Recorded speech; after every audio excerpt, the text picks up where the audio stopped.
everybody.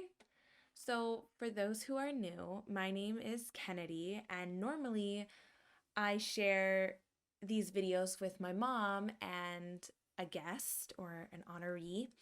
Um, but I am starting my fourth surrogate journey, and I've decided to document every second of it because it might be my last, which is really sad to think about. So, gonna not go there. But I kind of just wanted to make a little introduction of what this category of videos and stories are going to be about, and that's really just how the surrogacy process works for a surrogate from start to finish. So, with that being said, I will kind of give a short little overlay on how I got started on my fourth journey. If you want to hear more about all of my journeys and my mother's and others, that would be through our podcasts. But as for this journey, this will be journey number 4.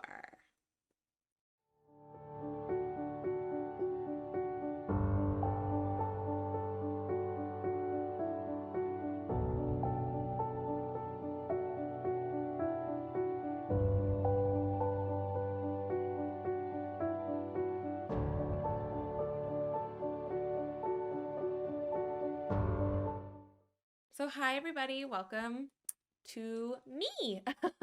I have decided to do a fourth surrogate journey for a few reasons, but and honestly, a lot of the things that I am going to say might be unpopular, might be considered taboo, but I'm going to be real, honest, and raw because I'm not about the cookie cutter life, and life is not about cookie cutter stuff.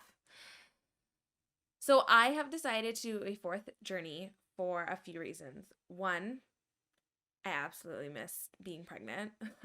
2, I definitely do not want to end my journey of surrogacy on the note that it ended on with my last one. And if you don't know what that is, stay tuned because there is a podcast coming out about that soon. There already is one, but there's going to be an updated one. And 3, it's hard times right now. I'm going to be really honest. I live in California and it's really hard times. And even with, 2 adults working in the house, it's not giving us the life that we had hoped for. So just to get us over a little bit of a hump, a compensation is going to help with that, along with many other things. People do surrogacy for a lot of reasons. But it's never only just for money. But in my case, I did 3 journeys for the love of surrogacy and to buy a house, which I am now sitting in. So it's completely okay. I really don't find anything taboo about it. You pay for a service. Surrogates are providing a service. So yeah, I won't get into all that right now because I'm not trying to piss people off. But so how did I choose to go independently or with an agency? Well, dear Lord, I started looking into surrogacy for the 4th time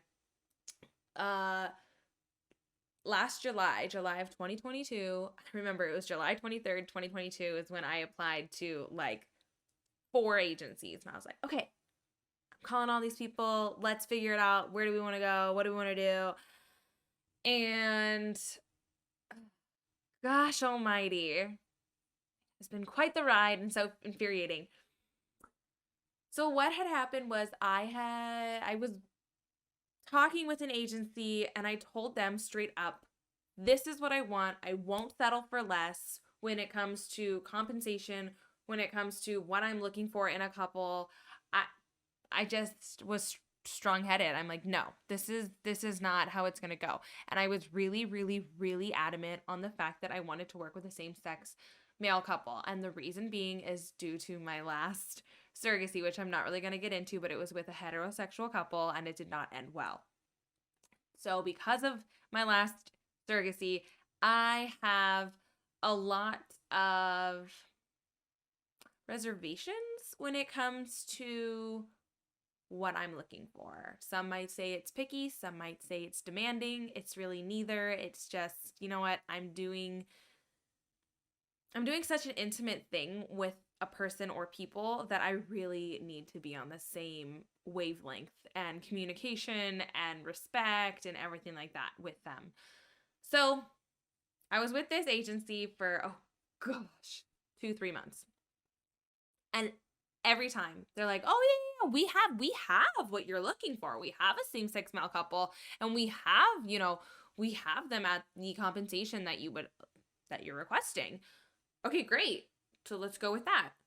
Oh, you know what? They just got matched. Oh, how convenient that they just got matched. And then for 3 months straight, it was, oh, we'll hear this sad story about this heterosexual couple, and oh, hear this other sad story. Don't get me wrong. A lot of the stories are sad, and my heart breaks for them, and I feel for them, and I really hope that they can find a surrogate that will help them grow their family. But that surrogate's not me. And it's not to say that they're not good people or that I don't want to get to know them. It's I have trauma from my last journey, and I just know what I want and what I don't want. And I was adamant and sticking to it. So I stopped answering their calls. Also, they would call me at 10 o'clock at night.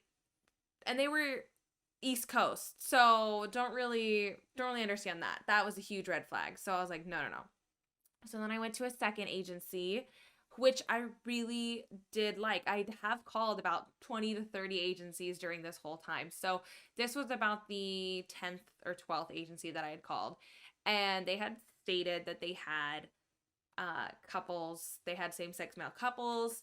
But however, they were very transparent. They said, however, it's going to be hard to find a same-sex male couple that is at the level of compensation that you're requesting. We do have heterosexual couples. How would you feel?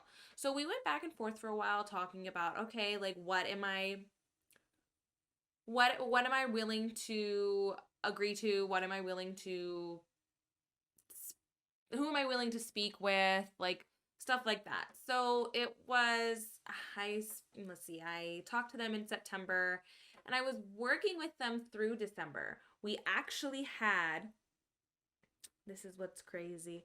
I actually had almost a match. I did have a match, basically. Um, it was a same-sex male couple. They lived an hour away from me. But they were really sweet, really great. They also already had another surrogate, so it was going to be I never say this right. I think it's called a tandem surrogacy, where one surrogate is pregnant with an embryo and another surrogate is pregnant with another embryo, and they only do a one embryo transfer on each surrogate. So it's kind of like having twins, but not. So we had met, we were like, yeah, we like each other. And then comes time to doing like a psych eval and stuff. And their lawyer is the lawyer who represented my last couple. So again, it might just behoove you if you don't know my last journey to go listen to that, because it's just too much to get into and gives me anxiety to speak about. So I found that out and was furious because this lawyer was demanding that since my last journey didn't go well, that we speak with a counselor and we air out what happened in my last journey. Well, I legally can't do that. I signed an NDA and I'm not allowed to give certain information about that journey, about who was involved. There are some things that I can't say. I'm very careful about what I say. There's no way in heck I'm going to be, held accountable, or not accountable, but that I'm going to be sued basically for telling my side of the story, because you know what? It happened to me and I'm telling it from my side. And I'm legally allowed to do that. I'm just not legally allowed to say who was involved. But that lawyer knows, and she knows everything that went on. and I refused to work with her. So I let my agency know that, hey, if they want to change lawyers, great. But if not, I will be finding another couple. And they said, no, we don't want to change lawyers. Have a good life. I was like, okay, fine. See you later. Best of luck. Uh, so yeah. So then I went on and I was calling other agencies and all this kind of stuff. And just because it's been months and nothing was going anywhere. And it's not because I didn't like this agency. This agency was great. I recommend them. They're very sweet. They're very transparent. They help a lot of people. However, it just no longer seemed like a click for me. So then I was speaking with people at a agency. It's not an agency. It's a matching platform. And I was very interested to see how this was going to work because it's very new.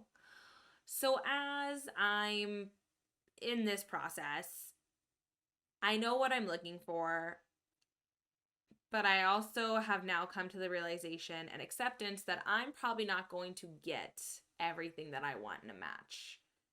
Because I'm so experienced and I know what I want, it is kind of good and bad. It it makes it harder because I know what I don't want. So I finally was like, okay, if you guys have a single mom, let's start with that. We can do that. I'm not really thrilled about at this point. I'm not really thrilled about working with a heterosexual man. And that's again due to my last surrogacy. So I have a match meeting and I get to meet me and my partner. We get to meet with this single woman. And I thought it went great. You know, we all liked each other. We all got along. We talked for a good hour. There was never a pause. We were laughing. We were having a good time. But, come to find out, this platform wasn't everything she needed. She was doing this for the first time and she just needed more of the support of what an agency could offer. And I understand that. I was a bit crushed, but at the same time, I have waited this long, so I knew that if, there's got to be a reason. There's got to be a reason that this isn't working out. And so, as me and my mom do, we do a podcast, and we had interviewed one of these ladies that had started her own agency, and she reached out after finding out that I unfortunately did not match and said, hey, I think I can help you out. And long and behold, about 3 to 4 weeks later, we're matched. And now I'm in almost contracts. So that's how I found my agency this time. I did call probably 16 to 20 agencies. I have spoken to about probably 20 to 25 agencies. And they're all very, very different. But I knew what I needed. I knew what I was looking for. And the one thing that seemed very common in every agency was, hey, look, yeah, of course we have what you want. Of course we have what you're looking for and everything that you're requesting. Absolutely we have that. And then long behold, I get involved with that agency and they don't have that. And so I felt a bit bamboozled. And my hope was just depleting, and it kind of sucked. But I didn't waver easily, and I don't even like to say that I wavered at all. When you know, you know. And I was very adamant that I really wanted a same-sex male couple, and that's because my first two journeys went so well. And I really loved them, and the communication and the relationship that we were able to build. I didn't have a good experience with a heterosexual couple. I have an awful experience with a heterosexual couple, a traumatizing experience with a heterosexual couple, but not every heterosexual couple is like that. And I know not all heterosexual couples are like the couple that I had. Absolutely, I know that. But that doesn't mean that I don't suffer trauma and a bit of PTSD from that, because it was so traumatic. And no one stood up for me. No one had my back, except for my family. But what could they do? I really had to stand up for me. And I learned a lot during that process. Things that I don't want any woman to have to go through at all, which is actually why we kind of started the podcast, because every journey is different and you can learn something from every single journey. So when I found out that this woman who runs this agency does not stand with the BS and is very transparent and doesn't let people push anybody around and really is there to support the surrogate as she was a surrogate herself, I felt a level of comfort that I hadn't felt before. And I knew at that moment, okay, that is what I need, especially if I'm not going to be able to get the perfect match that I have in my head. So I told her, hey, that I fully trust you. And I do. I have this gut feeling of fully trusting her. And I said, you vet them, you let me know. You like them, I will meet with them. I will meet with them. I never said I will match with them. I said I'll meet with them. And I met with them. And within 15 minutes, we all knew. We said, hey, do you want to match? In the meeting. It was supposed to be a pre-match meeting, and we all just knew. So everything happened for a reason. I fully believe in that. But to find an agency that clicks with you, it might take some time. It took me 9 months. 9 months, and I'm a 4th-time surrogate. I have been through this several times, which I guess did not behoove me in this sense. And I could have gone independently, and I was trying to look for a couple independently, but that's actually a lot harder than you would think. It's very hard. At least for me, it was very hard. But I'm very happy with where I am. I'm very happy with the agency I'm at. The agency's name is Modernly Ever After, and I feel very supported there. And that's not to say that I didn't feel supported at the other agencies that I spoke with or anything like that, but this is my clique. This is where I belong, clearly, because this is where I got matched within like 22 days of putting in my paperwork and everything. So everything happens for a reason. But as that's being said, we are off to new adventures, and I am excited to take you guys on this 4th and possibly final journey with me. If you guys have any questions or would just like to talk, please feel free to reach out to me at Stop.Sit.Surrogate. And thanks for listening. Stay tuned, you guys.